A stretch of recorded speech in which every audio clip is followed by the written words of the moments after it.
क्रूस पर से कहे गए प्रभु यीशु मसीह की तीसरी वाणी, तीसरा कलमा। हे नारी, देख ये तेरा पुत्र है और यह तेरी माता है। यीशु मसीह के जन्म से लेकर और 30 वर्ष तक जब उसकी मिनिस्ट्री शुरू हुई, बहुत कम बातें बाइबल में लिखी हुई है, बहुत कम घटनाएं बाइबल के अंदर दर्ज की गई। कई लोग दूसरी पुस्तकों का रेफरेंस देते हैं कि वहाँ यीशु मसीह के बचपन की बहुत सारी बातें लिखी हैं।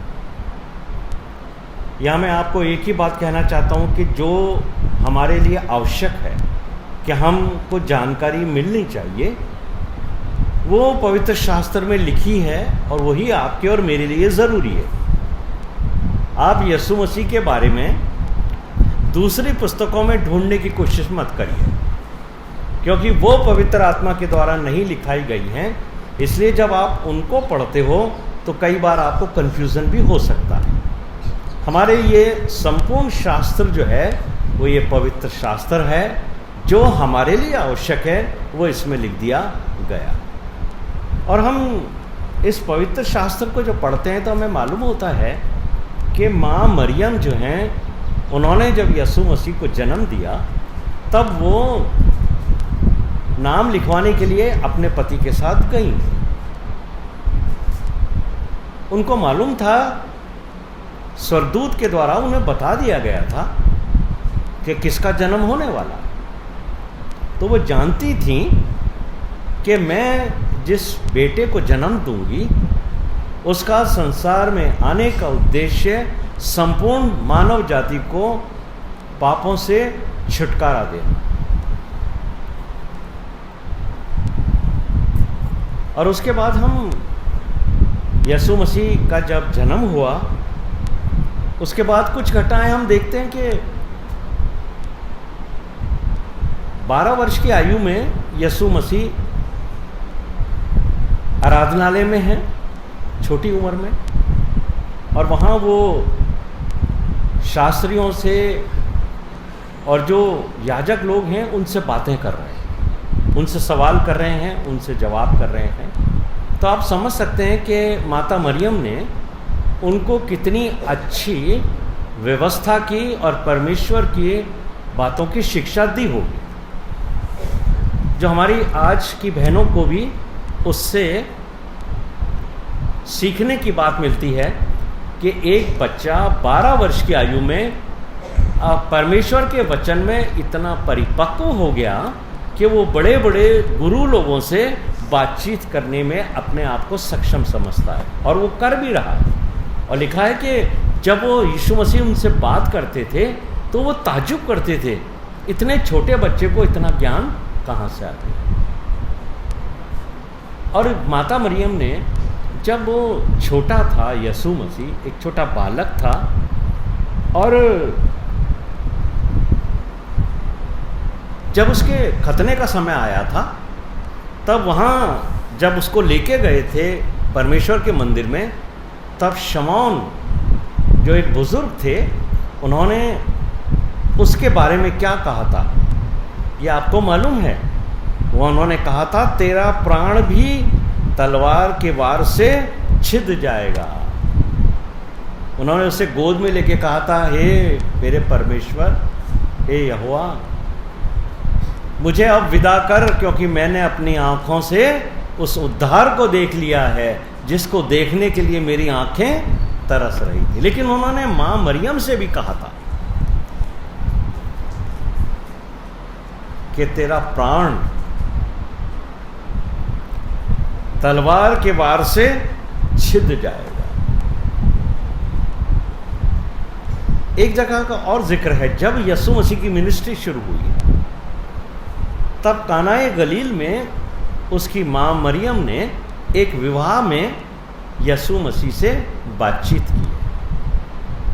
वहाँ पर भी यीशु मसीह जो हैं वो अपनी माँ के उस निवेदन को कि उस विवाह में दाखरस घट गया है, उस निवेदन को वो पूरा करते हैं।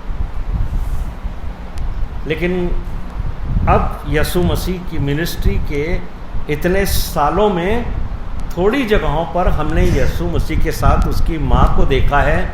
आज वो माँ जिसने उसको जन्म दिया है, वो उस सलीब से थोड़ी दूर खड़ी होकर अपने बेटे को देख रही है, उसके तकलीफ़ को देख रही है।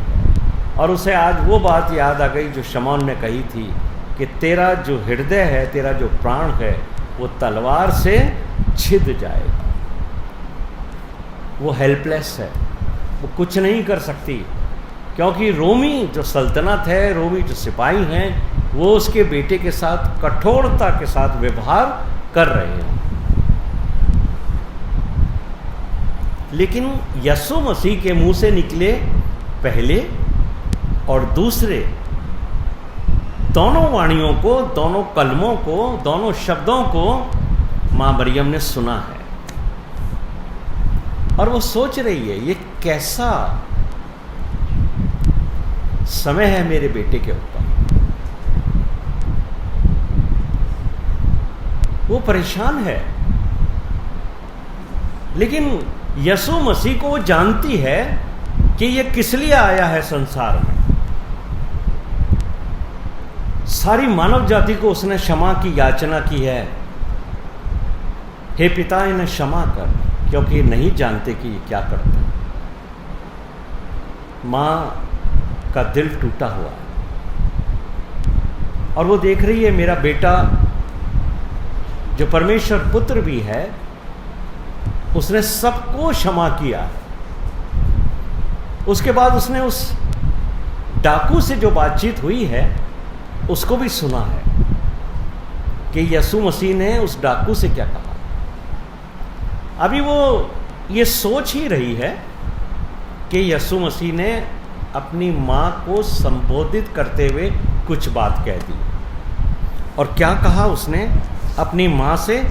अचानक यीशु मसीह के शब्द उसको सुनाई दिए हैं, हे नारी, देख ये तेरा पुत्र। कभी कभी जब सांसारिक दृष्टिकोण से हम इस शब्द को सुनते हैं कि यीशु मसीह ने अपनी माँ को कहा हे नारी, तो हमें से काफ़ी लोगों को थोड़ा अजीब सा लगता है। कुछ लोग सोचते हैं कि यीशु मसीह ने अपनी माँ से सब संबंध तोड़ दिए हैं और अब वो उसकी माँ एक साधारण नारी के रूप में वो उसको देखते हैं। लेकिन मेरे प्रिय भाइयों, ये जो शब्द है नारी, ये बहुत ही आदर का शब्द है, उस समय में भी था और बाइबल भी इसको एक्नॉलेज करती है। जब परमेश्वर ने आदम को बनाया था, तब परमेश्वर ने ये शब्द सबसे पहले इस्तेमाल किया था। उत्पत्ति के 2 अध्याय के 23वें पद में ये बात लिखी हुई है कि आदम के शरीर से जब परमेश्वर ने उसको बनाया तो आदम से उसने कहा ये नारी है जो तेरे शरीर में से निकाली गई है। आदम ने कहा ये नारी कहलाएगी क्योंकि ये नर में से निकाली गई है। और इंग्लिश वर्जन जो आप पढ़ोगे वहाँ वुमन वर्ड का इस्तेमाल किया गया। और वुमन जो थी उस समय जब आदम के शरीर से बनाई गई थी, वो एकदम बेहद पवित्र थी। लेकिन जब उसने पाप किया, शैतान ने उसे पाप में गिरा दिया, उसके बाद आदम ने उसका नाम हवा रखा। उसके पहले उसका नाम वुमन था, नारी जो पवित्र। और माँ मरियम उन सब लड़कियों में पवित्र पाई गई थी जो उस समय संसार में थी और शायद 16, 18 या 20 वर्ष की आयु रही होगी उनकी, जब सरदूत ने उनसे कहा था कि तुझ पर प्रभु की दृष्टि हुई, तू माँ बनेगी, तेरे एक बेटा होगा, तो उसका नाम यीशु रखना। वो अपने लोगों को पापों से छुड़ाए। तो हे नारी शब्द जो है वो बहुत आदर का शब्द है, वो माँ मरियम की पवित्रता को भी जाहिर करता है। और ऐसा लगता है कि उस समय तक यूसुफ जो थे, मरियम के पति, उनकी मृत्यु हो गई थी, उनका कोई जिक्र नहीं। और इस सलीब के नीचे जहाँ यीशु मसीह की माँ खड़ी हुई है, यीशु मसीह के सारे चेले, यीशु मसीह के जो हाफ ब्रदर्स थे, और भी भाई और बहन थे यीशु मसीह के, जो यूसुफ और मरियम के वैवाहिक पारिवारिक जीवन से उत्पन्न हुए थे। यीशु मसीह के बाद कुछ और बच्चों को भी माँ मरियम ने जन्म दिया, लेकिन वो सब भाग छूटे थे, कोई वहाँ नहीं था। वहाँ अगर कोई था तो उसका एक चेला था जिसका नाम यूहन्ना था। और यीशु मसीह अपने जीवन के इस अंतिम दुखी क्षणों में भी अपनी माँ के बारे में विचार करते हैं कि मेरी माँ को मेरे बाद कौन संभालेगा। मुझे ऐसा लगता है कि शायद यीशु मसीह शुरू से अपनी माँ की केयर करते होंगे। माँ का ध्यान सबसे ज़्यादा भाई बहनों में यीशु मसीह ही रखते होंगे, और उन्होंने इसीलिए इस जिम्मेदारी को अपने किसी भाई या अपने किसी बहन को नहीं दिया, लेकिन अपने उस सबसे प्रिय चेले को दिया जिससे वो सबसे ज़्यादा प्रेम करता था और जिस पे वो सबसे ज़्यादा भरोसा भी करता। और उसने अपनी माँ से कहा, हे नारी देख ये तेरा पुत्र, और अपने चेले से कहा ये तेरी माता है। और जैसे ही मरियम ने ये बात सुनी, मरियम बेहद नम्र और दीन स्वभाव की महिला थी। उन्होंने अपने आप को यीशु मसीह की बात को एक आज्ञा के रूप में स्वीकार करते हुए अपने आप को उस चेले के संरक्षण में दे दिया कि अब ये मेरा गार्जियन होगा एक तरह से, और यही मेरी सांसारिक आवश्यकताओं की पूरी करेगा, यही मेरा देखभाल करेगा। और वहाँ पर उस चेले ने भी इस जिम्मेदारी को एक्सेप्ट कर लिया। और सबसे महत्वपूर्ण बात यह है कि इन पीड़ा के समय में भी जो जिम्मेदारी यीशु मसीह अपने चेले को दे रहे हैं, उसने उसको एक्सेप्ट किया। और बाइबल में लिखा है वो यीशु मसीह की माँ को लेकर अपने घर चला। नीति वचन 17वां अध्याय उसका 17वां पद, बाइबल मुझे और आप को कहती है, मित्र सब समयों में प्रेम रखता है। जो सच्चा मित्र होता है वो सब समयों में, यानी दुख के समय में भी, खुशी के समय में भी, जो सच्चा मित्र है वो प्रेम रखता है, और विपत्ति के दिन तो वो भाई बन जाता है। ये है रिलेशनशिप। विपत्ति के दिन जो सही मित्र है आपका, वो आपका भाई की जिम्मेदारी निभाता है। और यूहन्ना ने यीशु मसीह की उस जिम्मेदारी को जो उसकी माँ के प्रति यीशु मसीह की थी, उसको एक भाई के रूप में स्वीकार कर लिया, और वो उसकी माता को लेकर अपने घर चला गया। कई बार हम खून के रिश्तों को महत्व देते हैं। खून के रिश्तों को हम बहुत महत्व देते हैं, ये मेरा भाई है, ये मेरी बहन है, और हम उनसे ये महसूस करते हैं और हम उनसे अपेक्षा करते हैं कि ये हमारे पारिवारिक जीवन की जिम्मेदारियों को निभाएंगे। किंतु परमेश्वर इन खून के रिश्तों से भी ऊपर के रिश्तों को महत्व देता है। मेरे प्रिय भाइयों और बहनों, अगर आप ओल्ड टेस्टामेंट की स्टडी करते हो तो ये ब्लेसिंग ओल्ड टेस्टामेंट में थी जो अब्राहम को परमेश्वर ने दी थी, मैं तुझे बहुत सारे बच्चे दूंगा, बहुत बच्चे दूंगा, मैं तुझे बहुत सारी ज़मीन दूंगा, मैं तुझे बहुत धन दूंगा। लेकिन ये बरकत न्यू टेस्टामेंट, नई वाचा के लोगों के लिए नहीं है। नई वाचा में खून के रिश्तों से ज्यादा महत्व आत्मिक रिश्तों को दिया गया। मेरे और आपके लिए खून के रिश्तों से ज्यादा आत्मिक रिश्ते हैं, और परमेश्वर हमें आत्मिक बच्चों से ब्लेस करता है।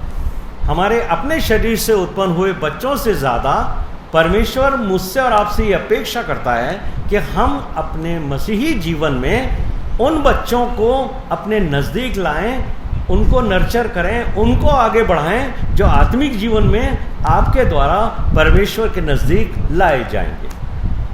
परमेश्वर के सामने जब मैं और आप खड़े होंगे न्याय शासन में, परमेश्वर मुझसे और आपसे ये नहीं पूछेगा कि तुमने अपने शरीर से कितने बच्चों को जन्म दिया है। परमेश्वर मुझसे और आपसे उन बच्चों का हिसाब लेगा जो मेरे और आपके जीवन को देखकर यीशु मसीह के नज़दीक आए। इसलिए जो न्यू टेस्टामेंट है, नई वाचा है, उसमें शारीरिक रिश्तों से ज़्यादा आत्मिक रिश्तों को महत्व दिया गया है। और ये जो मैं और आप एक दूसरे को ब्रदर और सिस्टर कहते हैं, ये हमारे आत्मिक रिश्ते हैं जो यीशु मसीह ने पुनरुत्थान के बाद दिए हैं। वो रिश्ते, आत्मिक रिश्ते जो यीशु मसीह ने दिए हैं, वही असली रिश्ते हैं। कई बार लोग सोचते हैं हमारे अपने बच्चे नहीं हैं, हमें बुढ़ापे में कौन संभालेगा, जब हम कमज़ोर होंगे, जब हम तकलीफ में होंगे, हमें कौन संभालेगा। परमेश्वर ने हमारे परिवार में बच्चे नहीं दिए। याद रखिए मेरे प्रिय भाइयों और बहनों, आज दुनिया में ऐसे लोग हैं जिनके पास अपने बच्चे हैं लेकिन वो उनको नहीं पूछते। बहुत सारे ऐसे माँ बाप हैं जिनके कई बच्चे हैं लेकिन वो बच्चे अपने माता पिता की जिम्मेदारी को नहीं उठाते। बड़ा सोचता है छोटा वाला बेटा उठाएगा, छोटा बेटा सोचता है बड़ा बेटा उठाएगा, बड़ा बेटा सोचता है बीच का बेटा उठाएगा। आज माँ बाप की स्थिति बहुत खराब है। लेकिन जो परमेश्वर के वचन पर विश्वास करके आत्मिक जीवन में बढ़ते हैं, चाहे उनके पास बच्चे हैं या नहीं हैं, उनको स्मरण करना चाहिए कि परमेश्वर का वचन क्या कहता है कि तुम्हारे बाल पक जाने तक मैं तुम्हें उठाए उठाए फिरूंगा। किसी मनुष्य पर, किसी बच्चे पर, किसी शारीरिक रिश्तेदार पर कभी भरोसा मत करना। अगर मैं तुम्हारे जीवन में हूं और तुम मुझे समर्पित जीवन मेरी आज्ञा के अनुसार व्यतीत करते हो, तो मैं तुम्हें तुम्हारे बुढ़ापे में, तुम्हारे बाल पक जाने पर किसी बात की चिंता मत करना। मैं तुम्हारा परमेश्वर हूं। यदि तुम्हारे पास बच्चे नहीं हैं तो मैं ऐसे लोगों की व्यवस्था करूंगा जो तुम्हें तुम्हारे बच्चों से ज्यादा प्रेम करेंगे और आदर करेंगे। यीशु मसीह को मां मरियम ने जन्म नहीं दिया, लेकिन माँ मरियम को जिस तरीके का आदर और प्रेम यूहन्ना ने अपने घर में दिया होगा, शायद उसके द्वारा जन्मे हुए दूसरे बच्चे भी ना देते। उसी समय यीशु मसीह की बात को सुनकर यूहन्ना उसको अपने घर ले गया।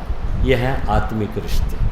इसलिए मेरे प्रिय भाइयों और बहनों, प्रभु यीशु मसीह मेरे और आपके जीवन में आत्मिक रिश्तों को महत्व देता है। मंडली में मैं और आप शारीरिक रिश्तों से बढ़कर आत्मिक रिश्तों को महत्व दें, क्योंकि ये रिश्ते मुझे और आपको विश्वास में यीशु मसीह में जोड़ते हैं। ये पवित्रता के रिश्ते हैं। खून पानी हो सकता है, लेकिन ये जो रिश्ते आत्मिक जीवन में बनते हैं वो स्थायी हैं और आपके लिए हमेशा आशीष का कारण रहेंगे। प्रभु इस वचन के ऊपर आशीष दे। आमीन।